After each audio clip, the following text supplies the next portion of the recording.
कह रहा है कि अमित सर गुड मॉर्निंग।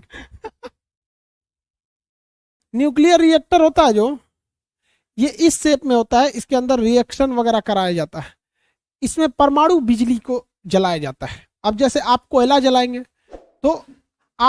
जलाएंगे तो उससे एनर्जी निकलेगी, उससे आप भाप गर्म कर सकते हैं, उससे आप पानी को गर्म करके क्या बना सकते हैं, भाप बना सकते हैं। अब उस भाप में प्रेशर हो जाएगा, उस प्रेशर को किसी पंखा के सामने छोड़ दीजिए, पंखा नचने लगेगा, हो गया काम खत्म। सारा झमेला है ससुरा टरबाइन को नचाने के लिए। क्या है? टरबाइन को नचाने के लिए, बस उसी टरबाइन को नचाना है। इलेक्ट्रिक टरबाइन, इलेक्ट्रिक टरबाइन, ये है इलेक्ट्रिक टरबाइन, इसको नचाइए, अब बिजली बनाइए। इलेक्ट्रिक टरबाइन को नचाइए और बिजली बना दीजिए। लेकिन इसको नचाने में नौ नतीजा हो जाता है, आदमी इतना हल्का तो होता नहीं इसको नचाना।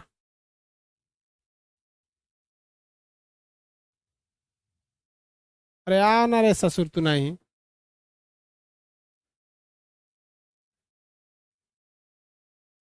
देखिए बाबू, ये जो इलेक्ट्रिक टरबाइन है इसको नचाना होता है, इसको नचाने से बिजली पैदा होती है। अब ये फिजिक्स में पढ़ाएंगे कि इसको टरबाइन को कैसे मैग्नेटिक फील्ड में नचाएंगे तो बिजली पैदा होगी।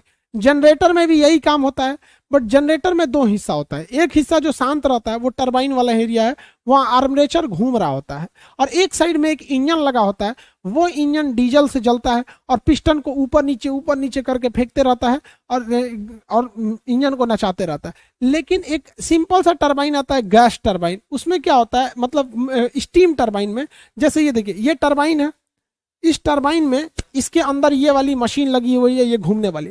अगर हम इसमें से स्टीम भाप देंगे तो ये भाप इतना तेज अंदर जाएगा कि इसको नचाते हुए इधर से ये भाप निकल जाएगा, ये भाप निकल जाएगा। आपको भी पता है भाप में कितना प्रेशर होता है, भाप में बहुत भयानक प्रेशर होता है। बस यही सिस्टम लगा दिया जाता है आजकल। क्या किया जाता है कि हमें जरूरत है भाप बनाने की, हमें जरूरत है क्या बनाने की, भाप बनाने की। तो अब आप पेट्रोल जला के पानी खोलाइए, कोयला जला के खोलाइए, या किसी भी तरह से पानी खोला के आपको क्या बनाना है, भाप। और अगर वो भाप बन गया तो उसे एक क्या करिए, एक पाइप के रास्ते से घुमा के लाइए, इस टरबाइन में लाइए, टरबाइन नाच जाएगा। अब सबसे ज्यादा पावर किस में होता है भैया? न्यूक्लियर में होता है, परमाणु रिएक्टर में होता है। तो इसमें क्या किया जाता है, यूरेनियम को विस्फोट कराया जाता है, और जब यूरेनियम विस्फोट करती है तो उसके ऊपर पानी के बहुत बड़े बड़े पाइप रहते हैं, तो उससे जो एनर्जी निकलती है तो पाइप का पानी गर्म हो जाता है, और उस सारे पानी को एक मोटे पाइप में जोड़ दिया जाता है, तो भाप बन जाता है। और उस भाप से हमें क्या नचाना होता है, ये बिजली बनानी होती है। इससे बहुत पावरफुल बिजली बनती है न्यूक्लियर रिएक्टर में। इसमें किसका प्रयोग किया जाता है ईंधन के रूप में? यूरेनियम। यूरेनियम, यूरेनियम का प्रयोग किया जाता है। न्यूक्लियर रिएक्टर में कहेगा कि ईंधन का रूप में किसका प्रयोग किया जाता है, तो यूरेनियम का प्रयोग किया जाता है। लेकिन इस यूरेनियम में जब विस्फोट बहुत भयानक हो जाता है तो इसे कंट्रोल करना मुश्किल होता है और वो फट के निकल सकता है। इसलिए इसे सुरक्षा देने का काम ये कंक्रीट का वाल करता है। तो सुरक्षा का काम कौन करता है? सुरक्षा, सुरक्षा देने का काम कंक्रीट करता है, कंक्रीट, ये ढलैया। और जो विस्फोट भयानक हो रहा है उस विस्फोट को रोकना जरूरी है। ये बहुत भयानक धड़ाधड़ विस्फोट होता है, तो उस विस्फोट को कंट्रोल करने के लिए उसमें कैडमियम या बोरान का छड़ लगा दिया जाता है। तो जिस छड़ को हम नियंत्रक कहते हैं, क्या कहते हैं? नियंत्रक कहते हैं। ये नियंत्रक की छड़ किसके होती है?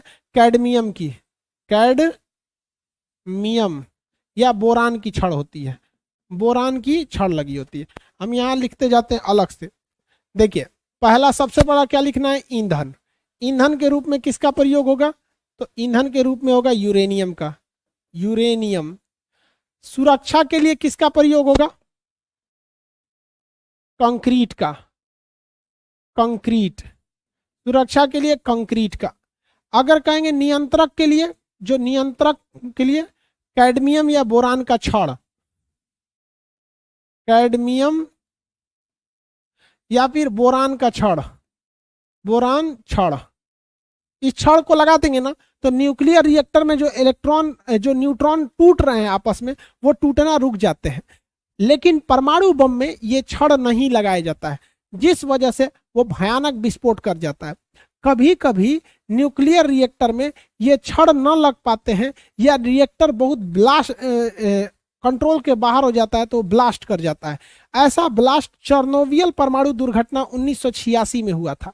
चेरनोबिल परमाणु दुर्घटना बिजली घर था, लेकिन किसी बिजली घर से अगर आप बस ये कैडमियम या बोरान की छड़ हटा लेते हैं तो वो परमाणु बिजली घर जो विस्फोट कर करके और बॉयलर की पानी को गर्म करके बिजली बना रहा था, अब वो परमाणु बिजली घर ब्लास्ट कर जाएगा परमाणु बम की तरह। आप क्वेश्चन का आंसर दीजिए कि 1986 में हुआ चेरनोबिल परमाणु दुर्घटना किस देश में था? चेरनोबिल परमाणु दुर्घटना किस देश में हुआ था? आंसर चाहिए। चेरनोबिल परमाणु दुर्घटना किस देश में हुआ? यूक्रेन। Very good. देखिए जब, और ये कंटिन्यू चलता है, 2-2 साल तक ये बंद नहीं होता है ये रिएक्टर। तो इतना खतरनाक होता है कि 2-2 साल तक ससुरा बंद नहीं होता है, इतना लंबा इसे चलाया जाता है। तो इसे ठंडा रखने के लिए किसी ना किसी कूलेंट या फिर शीतलक की जरूरत होती है। शीतलक यानी कूलेंट की जरूरत होती है। शीतलक की जरूरत होती है कूलेंट की। तो कूलेंट द्रवित सोडियम डाला जाता है। द्रवित सोडियम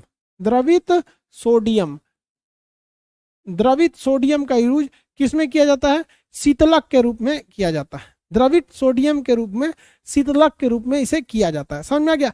ये ठंडा हो जाए, क्योंकि न्यूक्लियर रिएक्टर में विस्फोट बड़ी तेजी से हो रहा होता है। इस विस्फोट को कम करने के लिए हमें नियंत्रक छड़ लगा देते हैं, तो ये विस्फोट रुक जाता है या कंट्रोल हो जाता है। और इसकी हीट को रोकने के लिए द्रवित सोडियम लगते हैं। लेकिन विस्फोट जो है वो धीमा हो, विस्फोट के स्पीड को धीमा करने के लिए मॉडरेटर का प्रयोग करते हैं। किसका प्रयोग करते हैं?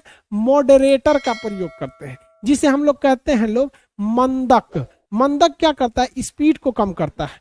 तो मंदक के रूप में स्पीड को कम करने के लिए हम किसका प्रयोग करते हैं? मंदक के रूप में। तो मंदक के रूप में हम 2 चीजों का प्रयोग कर सकते हैं। या तो हम किसका प्रयोग करेंगे? ग्रेफाइट का। क्या इसका प्रयोग? ग्रेफाइट का। या फिर हम किसका प्रयोग करेंगे? भारी जल, D2O।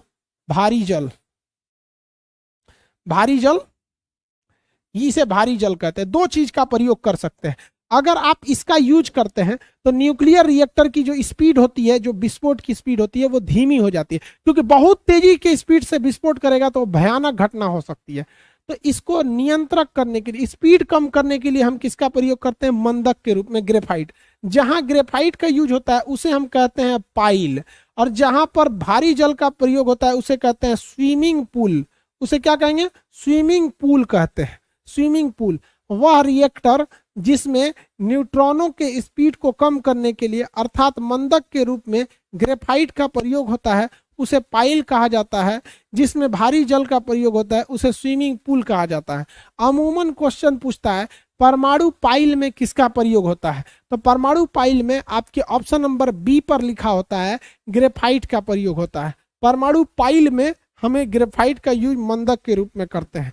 नियंत्रक के रूप में हम किसे करते हैं? तो नियंत्रक एक छड़ होता है जो रिएक्शन की स्पीड को बहुत कम या फिर रोक देता है। तो कंट्रोलर या नियंत्रक के रूप में हम कैडमियम या बोरान की छड़ का प्रयोग करते हैं। ये रिएक्टर गर्म ना हो जाए, इसे ठंडा या शीतल या कूलेंट के रूप में हम द्रवित सोडियम का प्रयोग करते हैं। इसको बाहरी दीवारों को सुरक्षा देने के लिए कि कहीं ये सारा सिस्टम खराब मत हो जाए, इसे विस्फोट से रोकने के लिए ऊपर मोटी कंक्रीट की चादर लगाई रहती है, ढलैया किया रहता है, लेकिन ये तोड़ के निकल जाता है। उसको भी भयानक रेडिएशन होता है। अगर ये दुर्घटना हो गई तो बहुते लोगों की जान ले जाएगी। तो ये केमिस्ट्री का कंसेप्चुअल था। समझ में आ गया कि नहीं आ गया? आगे बढ़े। मॉडरेटर और नियंत्रक में क्या अंतर है समझिए ध्यान से, सुनिए। नियंत्रक जो होता है ये रिएक्शन को रोक देता है। रिएक्शन को रोक देता है मतलब जो रिएक्शन हो रहा है ना, धड़ धड़ इधर मार रहा है इधर मार रहा है, इसको कम कर देता है। और जो मंदक होता है ये रिएक्शन को कम नहीं करता है, रिएक्शन की स्पीड को रोकता है। जैसे देखिए हम 2 फाइट मार रहे हैं ना, धड़ धड़ धड़ धड़ 2 फाइट मार रहे हैं। अगर आप हमको नियंत्रक लगाएंगे यानी कंट्रोलर लगाएंगे तो 2 फाइट की जगह 1 के फाइट मारेंगे, 2 फाइट की जगह 1 के फाइट मारेंगे, क्योंकि कंट्रोल कर दिया। लेकिन अगर आप मंदक लगाते हैं, मंदक लगा देते हैं, 2 फाइट मार रहे हैं, मंदक लगा देते हैं, तो हमारा बस स्पीड धीमा होगा। लो ऐसे ऐसे अभी मंदक है, अब पता चला कंट्रोलर लगा दिए तो वो धीमा कर देगा मंदक। पूरा कंट्रोलर लगा दिए, बंद हो गया यहाँ पर। तो कंट्रोलर रिएक्शन को धीमा करता है और मॉडरेटर रिएक्शन की स्पीड को धीमा कर देता है। ये सारी चीजें आपको मटेरियल में लिखने का जगह दिया है, साइड में उसको लिखिएगा। भारत का पहला परमाणु रिएक्टर कौन था? तारापुर। भैया नरौरा उत्तर प्रदेश के बुलंदशहर में है। पहला परमाणु रिएक्टर उत्तर प्रदेश के बुलंदशहर में, क्या नाम है? नरौरा। क्या नाम है? नरौरा। अब राजस्थान के कोटा में है आपका रावत भाटा। राजस्थान के कोटा में है रावत भाटा। गुजरात में है कैगा। गुजरात में कौन सा है? ताप्ती नदी के किनारे कैगा, गुजरात में कैगा। महाराष्ट्र में है तारापुर। महाराष्ट्र में तारापुर। भारत का पहला रिएक्टर तारापुर। भारत का पहला रिएक्टर तारापुर। गोवा में कोई रिएक्टर नहीं है। कर्नाटक में है, यहाँ पर 5 नंबर ना होगा जी। कर्नाटक वाला कितना नंबर होगा? 5 नंबर होगा। यहाँ 5 नंबर होगा। कैगा, कर्नाटक में कैगा। गुजरात में काकरापारा है, सॉरी कैगा बोल दिए। गुजरात में क्या है? काकरापारा। गुजरात में काकरापारा। तो नरौरा कहाँ है? उत्तर प्रदेश। तो तमिलनाडु में, तमिलनाडु के चेन्नई में कुड़ानकुल्लम और कलपक्कम, 2 ठो है तमिलनाडु में, 2 ठो है। एक कुड़ानकुल्लम है, एक कलपक्कम है। तो कलपक्कम तो बहुत पुराना है और कुड़ानकुल्लम अभी नया है। तो कुड़ानकुल्लम नीचे है, कलपक्कम है 6 और ये 7। तमिलनाडु में 2 ठो रिएक्टर है, एक कुड़ानकुल्लम है, एक कलपक्कम है। तो कल यहाँ पर हो गया, आपके मटेरियल में लिखा हुआ है, देखिए 7 नंबर पे लिखा है कलपक्कम। तो कलपक्कम जो है वो चेन्नई में है। कलपक्कम जो है वो चेन्नई है और कुड़ानकुल्लम है वो जो नीचे है। कुड़ानकुल्लम को लेकर अभी विवाद हो रहा है। कलपक्कम के अंदर एक छोटा रिएक्टर है जिसका नाम है कामिनी। क्या नाम है? कामिनी। कामिनी रिएक्टर, छोटा रिएक्टर है कामिनी, उसमें लिखने का जगह भी दिया गया। अभी 2 और रिएक्टर लगाए जा रहे हैं, महाराष्ट्र में एक जैतापुर में और एक हरियाणा के गोरखपुर में। इसकी घोषणा मनमोहन सिंह करके गए थे। हरियाणा के गोरखपुर में परमाणु रिएक्टर लगाने की घोषणा और महाराष्ट्र के जैतापुर में लगाने की घोषणा ये मनमोहन सिंह ही करके गए थे।